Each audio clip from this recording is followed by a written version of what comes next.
Bro Europe ஃபுல்லாக எப்படி இவ்வளோ சீப்பாக ட்ராவல் பண்ணீங்க? ஸோ யூரோப் ஃபுல்லாக எப்படி நான் சீப்பாக ட்ராவல் பண்ணேன்னா, அதுக்கு காரணம் வந்து 2 தான். பின்னாடி யாரும் இல்லை, இந்த ரியனார் அண்ட் விசர் அவங்க தான் எனக்கு பின்னாடி இருந்தாங்க ட்ராவல் பண்ணுறதுக்கு நான் சீப்பாக. ஏன்னா ஃப்ளைட் டிக்கெட் வந்து 700 இருக்குங்க ஒன் வே. நான் சொல்கிறது, நான் இது வரைக்கும் சீப்பாக ரியனாரில் ஃப்ளைட் டிக்கெட் போட்டது வந்து எவ்வளோன்னு நீங்கள் கெஸ் பண்ணிங்கன்னா கீழே கமெண்ட் பண்ணுங்கள், நான் அந்த வீடியோ கடைசியில் சொல்கிறேன்.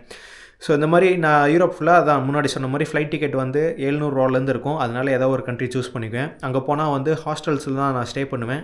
12 20 வரும். 1500 2000 ஒரு நைட்டுக்கு முடிச்சுக்கலாம். சில பக்கம் 800 கூட ஹாஸ்டல்ஸ் இருக்கும்.